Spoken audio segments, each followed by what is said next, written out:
கணபதியும் நீயே பக்த கணபதி வெள்ளம் விக்ன கணபதி நெடிய புவன கணபதியும் நீயே உச்சிஷ்ட கணபதி பிங்கள கணபதி ஊர்த்துவ கணபதியும் நீயே மகா கணபதி எங்கள் ஹேரம்ப கணபதி நிறுத்த கணபதியும் நீயே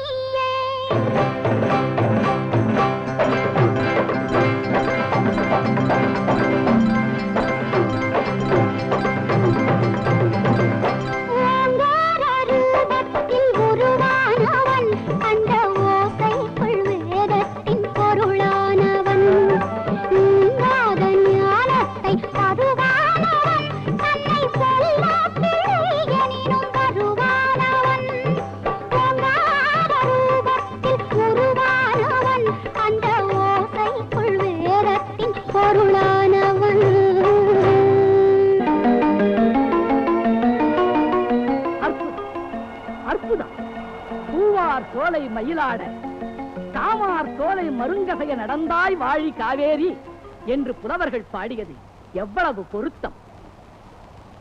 ஆஹா! பாவிரித்து புலவர்கள் பாட பூவிரித்து பாய்ந்து வரும் காவிரி யார்? கன்னியர்கள் கொண்டாடும் பொன்னினது. இதன் அழகை பார்க்க பார்க்க என் மனம் பரவசமடைகிறது. அகத்திய முனிவரே, இந்த காவிரி நதி இங்கு வருவதற்கு காரணமாக இருந்ததே தாங்கள் தானே? இல்லை காசிப முனிவரே, இல்லை. இதெல்லாம் என் ஐயன் விநாயகப் பெருமானின் திருவிளையாடலால் தான் இங்கு நடந்தது. கரகத்தில் நான் கொணர்ந்த காவிரியை தமிழகத்தில் ஓட வைக்க வேண்டும் என்பதற்காக அவர் காகமாக மாறி அதை உருட்டி தள்ளினார். சிறுவனாக மாறி என்னிடம் விளையாடினார்.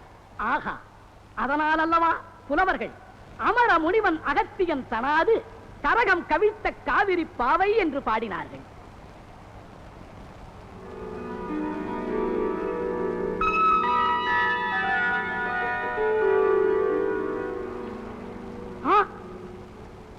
மாமுனிவரே, என்ன நேர்ந்தது?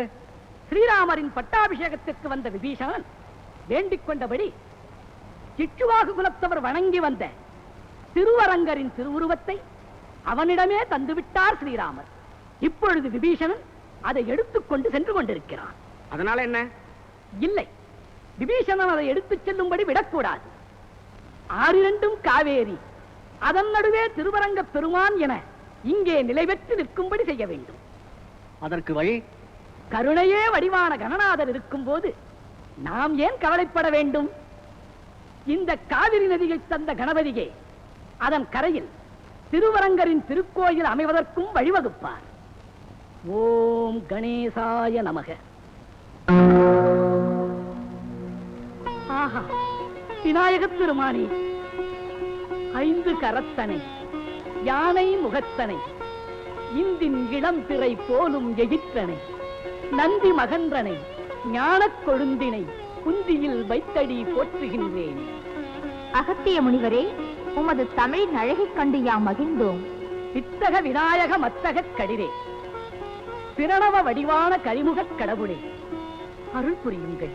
குருமுனி, குடமுனி என்றெல்லாம் புகழ் பெற்ற தமிழ் முனிவரே, உமது கோரிக்கையை யாம் அறிவோம். ஸ்ரீராமர் விபீஷணனிடம் அரங்கனின் திருவுருவை தரும்போது அதை எக்காரணத்தை கொண்டும் கீழே வைக்கக்கூடாது என்று நிபந்தனை விதித்திருக்கிறார். அதையே பயன்படுத்தி காவிரி கரையில் என் மாமனின் திருக்கோயில் உருவாக வழிவகுக்கிறோம். ஆஹா! நல்லது.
மாட்டுக்குத்தான் போட்டுக்கிட்டா ஆயிரம் ஆயிரம் ஆசவலையே. இந்த மாட்டுக்கார பாட்டு பாடுவா, அந்த பாட்டுக்குள்ளே நானும் சொல்லுவா.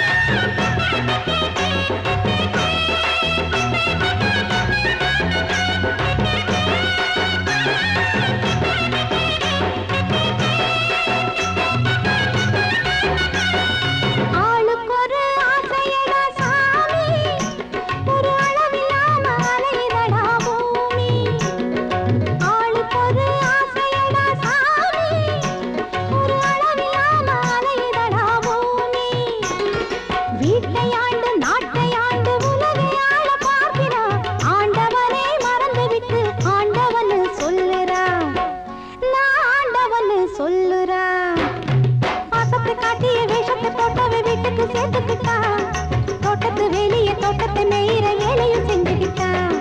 பாசத்தை காட்டிய வேஷத்தை போட்டவன் வீட்டுக்கு சேர்த்துக்கிட்டா. தோட்டத்து வேலைய தோட்டத்தை மேயிற வேலையும் செஞ்சுக்கிட்டா.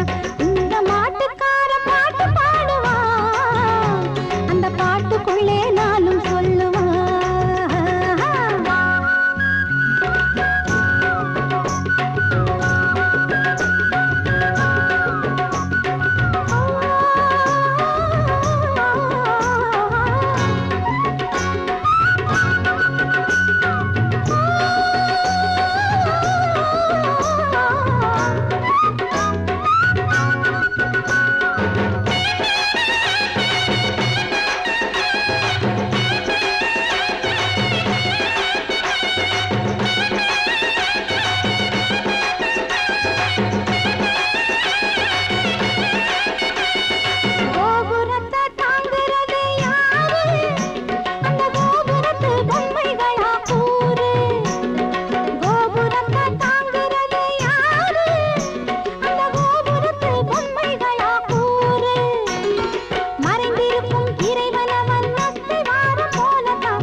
எத்தனை அழகில் பத்தினி இருந்து தப்புகள் பண்ணிக்கிறான்.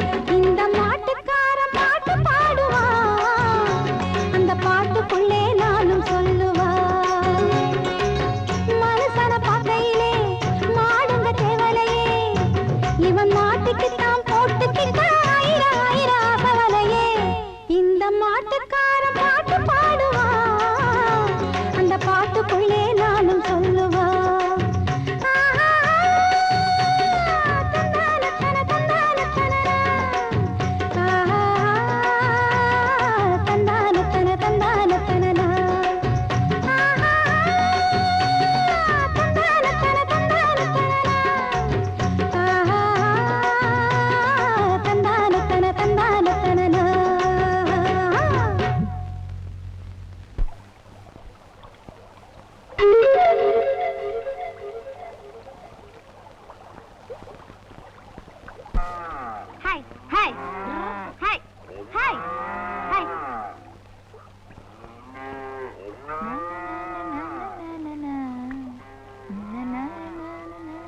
சிறுவனே,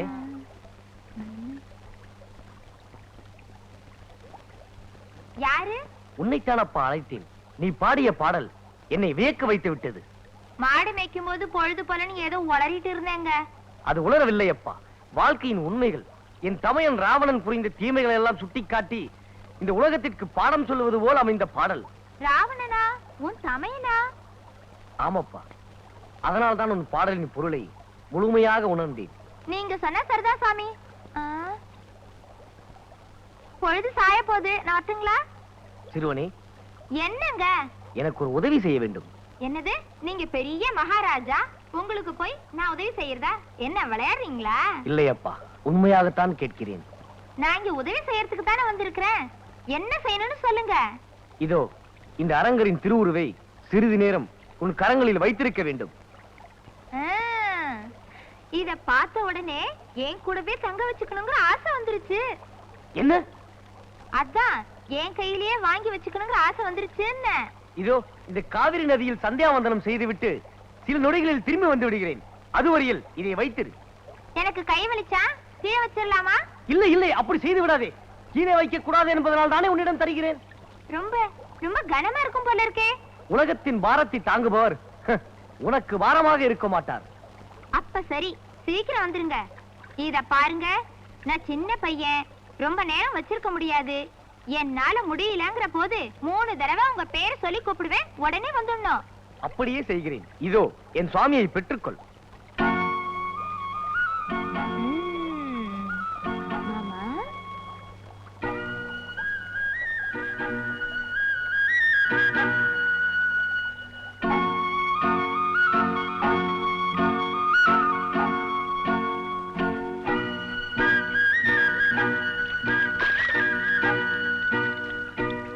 விபீஷ்ணா, நில் நில் விபீஷ்ணா, நில் விபீஷ்ணா, நில் நில்.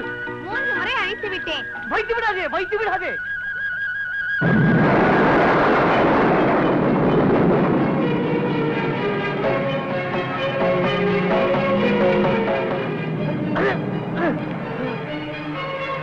பாட்கடலில் பள்ளி கொண்ட பரந்தாமா, ரகுராமன் தொழுகின்ற பெருமானே, அரங்கநாதனே, ஸ்ரீராமர் தங்களை எனக்காக தானே தந்தரிப்பினார். என்னை ஏமாற்றி விடாதீர்கள். இங்கே நிலைப்பட்டு விடாதீர்கள். வந்து விடுங்கள், இன்னொரு வந்து விடுங்கள், வந்து விடுங்கள். பெருமானே, வந்து விடுங்கள், வந்து விடுங்கள், இன்னொரு வந்து விடுங்கள், வந்து விடுங்கள்.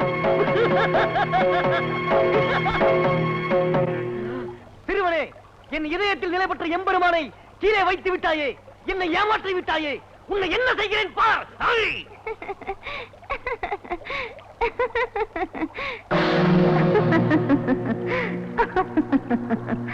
விபீஷ்ணா, கலங்காதே. அகத்தியர் முதலான சப்த ரிஷிகளின் வேண்டுகோளை நிறைவேற்றவே யாம் இவ்விதம் செய்தோம். இருப்பினும் குடதிசை முடியை வைத்து குணதிசை பாதம் நீட்டி பாம்பனை மேல் பள்ளி கொண்டிருக்கும் ஸ்ரீ ரங்கநாதர் திருமுகம் தென்திசை நோக்கியே இருக்கும். அந்த அருட்பார்வை என்றென்றும் உன் சாம்ராஜ்யத்தை சிறப்புற வாழ வைக்கும். அருளே வடிவான ஐங்கர பெருமானே, தாங்களா இப்படி திருவிளையாடல் புரிந்தீர்கள்? திருவரங்க பெருமான் இந்த காவிரி கரையில் தான் இருக்க வேண்டும் என்பது தங்களின் விருப்பமானால் அவ்வாறே அமையட்டும். முழுமுதலே எங்கள் கோரிக்கையை நிறைவேற்றி வைத்த பரம்பொருளே, அன்று சமயமான ராவணன் கொண்டு வந்த சிவலிங்கத்தை காரணமாக கொண்டு கோகர்ணம் என்ற சைவ திருத்தலத்தை உருவாக்கினீர்கள். இன்று தம்பியான விபீஷணன் கொண்டு வந்த திருவரங்கரை காரணமாக கொண்டு ஸ்ரீரங்கம் என்ற வைணவ திருத்தலத்தை உருவாக்கிவிட்டீர்கள். ஆஹா, சைவ வைணவ வேதத்தை நீக்கி சமய ஒற்றுமைக்கு வழிகாட்டி விட்டீர்கள் பிரபு. மகிழ்ச்சி. அரங்கிற்காக ஓடி வந்து இந்த காவிரி கரையில் காட்சியளித்த தாங்கள் இந்த மலை உச்சியிலிருந்து உச்சி பிள்ளையார் என்ற திருப்பெயரோடு எழுந்தருளி அருள் புரிய வேண்டும். அவ்வாறே ஆகட்டும். ஓம் என்ற ஓர் அச்சரத்தை உச்சரித்தாலே மகிழ்ந்து ஒரு முறை பிரதட்சணம் செய்தாலே அருள் புரியும் நச்சினார்க்கினிய உச்சி பிள்ளையாரே, என்றென்றும் இங்கே எழுந்தருளி அருள் புரிய வேண்டும். வாக்குண்டாம் நல்ல மனமுண்டாம் மாமலராள், நோக்குண்டாம் மேனினுடங்காது பூக்கொண்டு துப்பார் திருமேனி தும்பிக்கையான் பாதம் தப்பாமல் சார்வார் தமக்கு.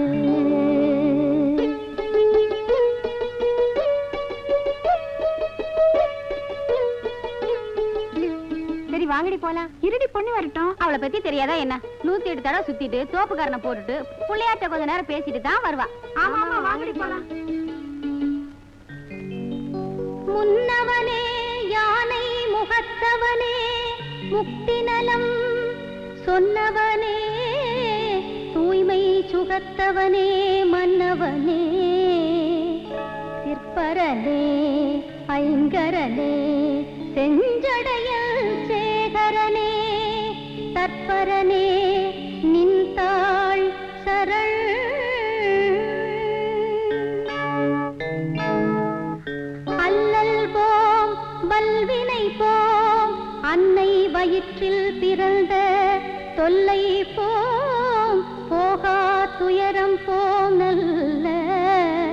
குணமதிகமா அருணை கோபுரத்துள் மேவோ கணபதியே கைதொழுதக்கால். எப்ப வந்து தொலைவாடோ? மீனாட்சி, ஏமா மீனாட்சி, உன்னதாமா? ஏன் இப்படி குட்டி போட்ட பூனை மாதிரி அங்க இங்க உலாச்சிட்டே இருக்க? வந்து நம்ம மருமா பொண்ணு பிள்ளையார் கோயில் வரைக்கும் தான் போயிருக்கா, வந்துதான் அழைச்சிட்டு போ. ஏன் பெருந்தேவி வீட்டு விசேஷத்துக்கு அவளை அவசியம் அழைச்சிட்டு போணுமா? என்னமா பேசுற? ஊர்ல நடக்கிற நல்ல காரியத்துக்கு மருமகளை அழைச்சிட்டு போகணும்னா ஊர்ல 4 பேர் 4 விதமா பேச மாட்டாங்களா? அழைச்சிட்டு போனா அங்க இருக்கிற 4 பேர் 4 விதமா கேள்வி கேட்பாங்களே, அது உங்களுக்கு தெரியுமா? நான் போறது பெருந்தேவி வீட்டு பேரனுக்கு பேர் சூட்டு விழாவுக்கு. அங்க வர்றதுக்கு இவளுக்கு என்ன அருகதை இருக்கு? அதெல்லாம் எனக்கு தெரியாது. பொண்ணுகிட்ட நான் சொல்லிட்டேன், அவளை நீ அழைச்சிட்டு போறேன். ஆமா, அவ அந்த விநாயகர் கோயில 108 தடவை சுத்திட்டு தோப்பு கரணம் போட்டுட்டு ஆடி அசைஞ்சு வரதுக்குள்ள அங்க விழாவே முடிஞ்சு போயிடும். பரவாயில்லம்மா, பெருந்தேவியின் பேரு வச்சிருக்கிறதுனால அவ ஒண்ணு விநாயகரை விட பெரியவ இல்ல. மருமக வர வரைக்கும் காத்திருந்து அவளை நீ அழைச்சிட்டு போற.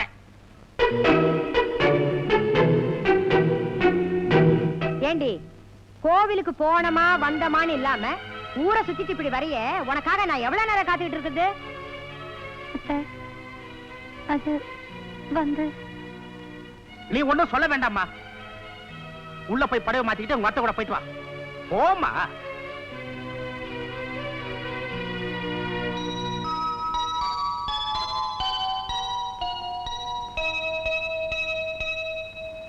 பெருந்தேவி, உன் பேரனுக்கு என்ன பேர் வைக்கிறதா தீர்மானிச்சிருக்க? முத்தழகுன்னு பேர் வைக்கலான்னு இருக்கோம். முத்தழகு பேர் பொருத்தமா இருக்கு. மல்லிகா, 3 தடவை குழந்தை பேரை சொல்லு.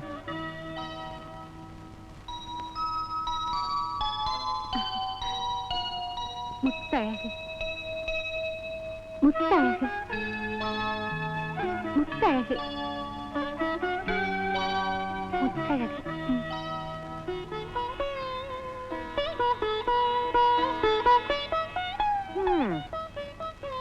எல்லாரும் வந்து குழந்தைய ஆசீர்வாதம் பண்ணுங்க. ராசா சீரும் சிறப்புமா நீடூடி வாழணும். முத்தழகு நில்லு. குழந்தைய தொடாத.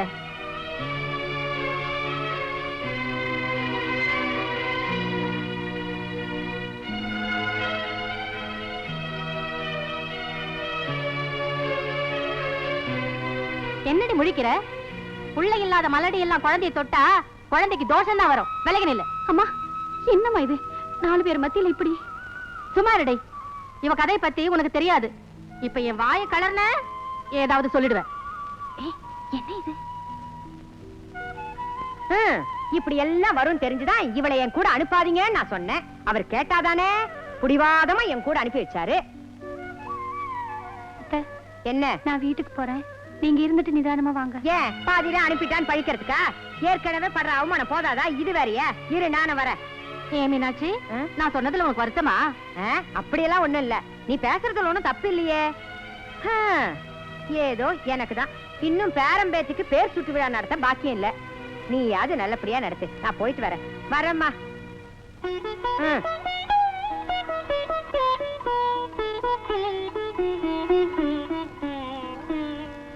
எனக்கு தெரியும், நல்லாவே தெரியும்.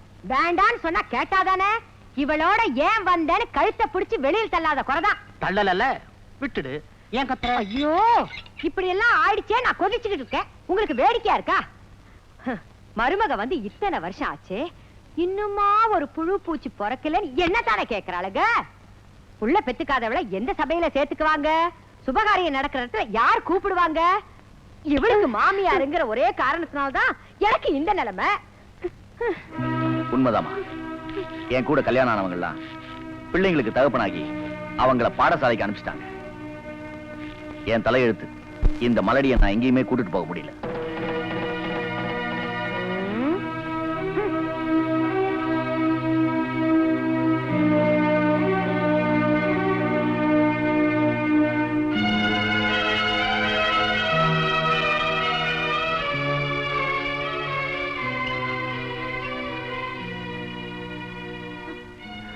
மகளே, ஒரு பொண்ணுக்கு குழந்தை இல்லைன்னா அது அவளுடைய குற்றம் மட்டும் இல்லைன்னு